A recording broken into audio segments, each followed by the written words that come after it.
कालिके कृष्ण रूपाय राधा रूप शिवाय च सर्व दुख विनाशाय श्री कृष्णाय वयं नमः। कामख्यां कामदां श्यामां कामरूपां मनोरमां ईश्वरीं त्वामहं वन्दे दुर्गा दुर्गतिनाशिनीं। माँ भगवती परम्बा जगदम्बा आप सबों का कल्याण करे, आप सबों को स्वस्थ रखे, सुखी रखे, सुसंपन्न रखे। आज मेरे पास एक फोन आया था कि महाराज जी अभी जन्माष्टमी आ रहा है, भगवान कृष्ण का जन्मोत्सव होगा, उस रोज क्या क्या हमें प्रयोग करना चाहिए। तो बंधुओं, सबसे बड़ी बात यह है कि अष्टम्याम व चतुर्दश्याम, दुर्गा सप्तमी में आता है कि अष्टमी या चतुर्दशी को माँ भगवती का आराधना किया जा सकता है। उस रोज तो ऐसे भगवान श्री कृष्ण के जन्मोत्सव में प्रभु का जो कि 16 कला में भगवान श्री कृष्ण जी का जन्मोत्सव मनाया जाता है। इसलिए क्योंकि 26 तारीख को जन्माष्टमी होगा और खास करके उसी दिन रात्रि काल में रोहिणी नक्षत्र भी मिलेगा, तो कहा जाता है, कई जगह आता है कि गृहस्थी अस्मार्ता नाम, माने अस्मार्त जो है, गृहस्थ जो है, वो अपना जन्मोत्सव मनाते हैं गर्भ, क्योंकि भगवान का जन्म जब होता है उस समय मनाते हैं। और खास करके संत समाज जो मनाता है वो जन्मोत्सव मनाता है। तो जन्मोत्सव में अक्सर देखा गया है कि एक आदमी रोहिणी नक्षत्र भी संत लोग मनाते हैं, तो उस रोज रोहिणी नक्षत्र भी रहेगा। इसलिए जो है सो खास करके परमात्मा की कृपा से जन्मोत्सव 26 तारीख को जो पड़ रहा है। अब सबसे बड़ी चीज ये है कि 12 बजे रात्रि काल में उनका जन्मोत्सव मनाया जाता है। तो अक्सर हर मंदिर में भगवान कृष्ण के गुणानुवाद होती है, श्रीमद् भागवत का कथा होता है, कंस का जो है सो देवकी वासुदेव का पर अत्याचार का जो है सो कहानी वर्णन अक्सर किया है।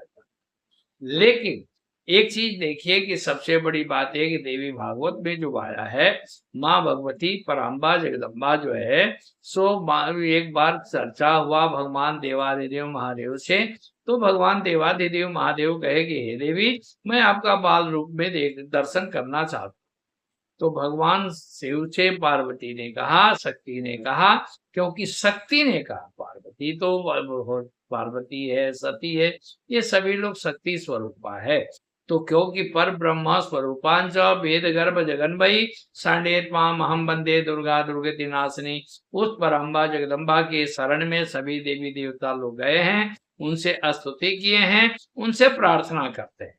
तो उस रोज खास करके जिस घर में कलह ज्यादा है वो आदमी क्या करे, या किसी प्रकार का शत्रु का समन नहीं हो रहा है, शत्रुओं से पीड़ित है, या किसी प्रकार का काला जादू वगैरह का प्रयोग जब किया हुआ है, तो खास करके उस अष्टमी के दिन सर्वोपरि माना गया है कि आप क्या करें कि गूगल जलाएं, और गूगल जला करके दुर्गा सप्तशती का जो है सो कवच जो आता है, दुर्गा कवच, उस कवच का पाठ जितना ज्यादा हो सकता है उसमें पाठ करें और उस धूना को घर में दिखाएं, आपका परिवार में शांति और कल्याण रहे।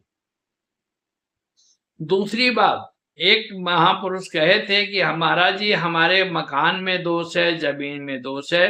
तो ऐसा है कि अगर आपको कन्फर्म है कि उस जमीन में दोष है, तो उस जमीन में क्या करिए कि उस अष्टमी के दिन प्रातः कालीन 9 बजे के बाद, 9 बजे दिन में क्या करिए, किसी ब्राह्मण को बुला लीजिए जो ठीक से क्रिया कर्म करने वाले हों, जो पाठ करने वाले हों। ऐसा नहीं कि हाँ कोई भी शुद्ध उच्चारण हो। देखिए सबसे बड़ी बात क्या है कि आजकल कोई भी आदमी मंत्र कोई भी करता है, लेकिन परमात्मा का गाली क्या होता है, जितना भी वेद मंत्र में गलत लोग बोल देते हैं, उच्चारण अगर सिद्ध नहीं होता है, शुद्ध उच्चारण नहीं होगा, तो वही परमात्मा के लिए गाली बन जाता है। मैंने देखा था आज से 4 दिन पहले एक जगह मैं गया था, तो एक ब्राह्मण देवता थे, तो ब्राह्मण देवता, ब्राह्मण क्यों की बात, कर्म से ब्राह्मण होना चाहिए, जन्म से ब्राह्मण नहीं। तो इसलिए आप उसमें मंत्र अगर शुद्ध उच्चारण वाला है तो उनको आप नोट कर लीजिए अपने जीवन में। एक बहुत बड़ा महत्वपूर्ण चीज ये है कि अगर आपके मकान में दोष लग रहा है, आपको लग रहा है कि मेरे मकान में अशांति का जड़ है, जमीन का दोष है, उसके लिए आप क्या करिए, एक मिट्टी का घड़ा मंगा लीजिए। मिट्टी का घड़ा मंगा करके 108 लाल फूल ले लीजिए, 108 जो है सो हो सके तो पीला फूल ले लीजिए, 108 दुर्बा ले लीजिए, 108 मूंगफली का दाना ले लीजिए, 108 किशमिश ले लीजिए और 108 बादाम ले लीजिए। ठीक है, लाल और पीला चावल दोनों बर्तन बनेगा, हो सके तो हरा चावल भी कर लीजिए। तो 108 दाना ये चावल का होगा जो टूटा हुआ नहीं हो, जिसको अक्षत कहते हैं।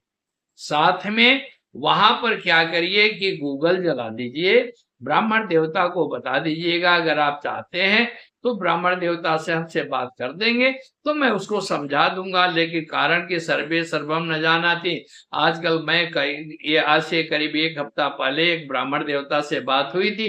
मैं जजमान को कहा था कि भाई आप एक बार बात करा दीजिए क्योंकि दूर की बात है, मैं आऊंगा तो आपका खर्चा ज्यादा पड़ेगा, वहां किसी ब्राह्मण को ले लीजिए और ब्राह्मण को मैं बता देता हूं। तो ब्राह्मण अकड़ में कहते हैं ब्राह्मण देवता कि महाराज जी हमें सब कुछ पता है, लेकिन एक चीज और जान जाइए कि आप जो जानते हैं हो सकता है, जैसे नमस्कार डेली होता है, हर घर में शाम को दीपक जलता है, लेकिन स्पेशल जो दीपक जलेगा, जैसे मैं किसी से दीपक जलवाता हूँ उसमें लौंग कपूर डलवाता हूँ, तो वहां परिवार का, उस मकान का, उस घर का जो भी प्रॉब्लम है मुझे पता चल जाता है।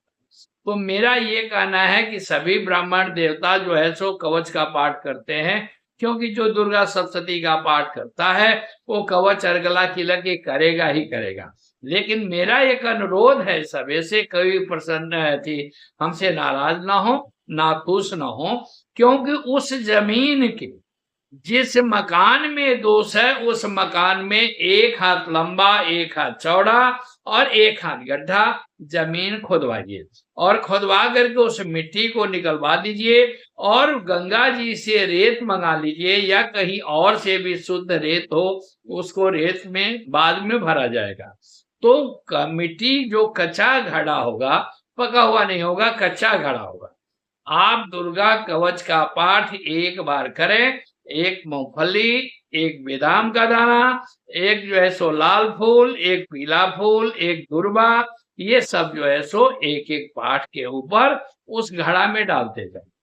108 पाठ जब हो जाए तो उस घड़े को जमीन में मिट्टी में दबा दीजिए और ऊपर से वो रेता जो है सो, जो मैं कहा कि नीचे का मिट्टी निकाल करके बाहर कहीं जल में प्रवाह करवा दीजिए और वहां से शुद्ध रेत ला करके वहां से भर दीजिए और भर करके उस जगह पर 21 दिन तक दीपक जलाइए घी का।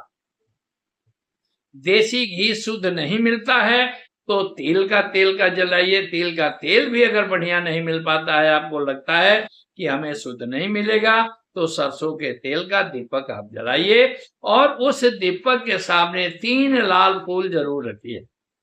डेली 21 दिन तक दीपक जलाएंगे और वहां पर क्या है कि पंचगव्य, गाय का गोती, गाय का गोबर और घी, दूध, दही, ये 5 चीज मिला करके और पंचगव्य बना करके उस मकान में छिड़काव करिए और वहां डेली दीपक जलाइए और दीपक जला करके उस परिवार में देखिए कि 41 दिन के अंदर अंदर आपको सुविधा मिलने लगेगा। आपका हर काम रुका हुआ वातावरण होने लगेगा। आपके किसी प्रकार की जीवन में परेशानी है वो परेशानी दूर होने लगेगी। माँ भगवती की कृपा आप पर प्राप्त हो। जब लगे कि मुझे फायदा हो रहा है तो आप क्या करिए कि हर अष्टमी और चतुर्दशी को जो है सो 3 कुमारी को जो 9 साल से छोटी हो, 5, 6, 7, 8 साल के हो तो सबसे बढ़िया, 8 साल या 9 साल की जो है सो बच्ची को, 3 बच्ची को हर अष्टमी चतुर्दशी को आप भोजन कराना शुरू करें। देखिए आपके घर में किस तरह से फायदा होता है। अगर आपके यहाँ लक्ष्मी का अभाव है, लक्ष्मी नहीं रुक पा रही है, आप उसके लिए क्या करिए कि शुक्रवार के दिन खास करके 12 बजे के बाद आप केसर डाल करके खीर बनाइए। अगर खीर बना करके उस 3 बच्चियों को आप जो है सो खीर का एक-एक कटोरी भोजन कराइए और भोजन करा करके उनको कुछ दक्षिणा दीजिए। इसके बाद देखिए कि अगर आप 8 शुक्रवार होगा, 8 शुक्रवार क्यों? अष्टलक्ष्मी होती है, तो इसलिए 8 लक्ष्मी के लिए आप 3 बच्ची को खिलाते हैं, अगर सामर्थ्य है तो 8 बच्चियों को रोज खिलाइए और हर शुक्रवार को खिलाते हैं। शुक्रवार जब 8 दिन हो जाएगा, 8 शुक्रवार पूरा हो जाएगा, वहां पर जो है सो जो बच्ची आएगी, जो देवियां आएगी, कुमारी आएगी, उसको थोड़ा सा दक्षिणा, थोड़ा फल दे सकते हैं अगर आपके पास सामर्थ्य है तो। नहीं तो भाई सिर्फ खीर खिलाइए और 8 से लेकर के 21 शुक्रवार के अंदर आपकी हर मनोकामना पूर्ण होगी। माँ भगवती की कृपा आप पर बनी रहेगी। आपसे मैं माँ भगवती से यही आराधना करूंगा कि हे माँ भगवती, जो भी इस कार्यक्रम को करें उनको जो है सो सुखी रखें, सुसंपन्न रहें, उनकी मनोकामना सभी पूर्ण हो। धन्यवाद। जय माँ भगवती, जय माँ जगदम्बा। आप सबों पर उनकी कृपा बनी रहे। माँ भगवती कामाख्या सदा आप पर कृपा बनाए रखें। और खास करके इस बार नवरात्रि आ रहा है जो अक्टूबर में एक बहुत बढ़िया अच्छा विधिवत कार्यक्रम करने का प्रोग्राम चल रहा है। बात उसमें हो सकता है कि शक्तिपीठ दर्शन का भी आप लोगों के सहयोग से जो जाना चाहेगा उससे बात किया जाएगा। अभी अगले महीना में यह डिसाइड होगा। साथ में माँ भगवती की कृपा आप पर बनी रहे, आप प्रसन्न रहें, स्वस्थ रहें, सुखी रहें। धन्यवाद। जय माँ जगदम्बा।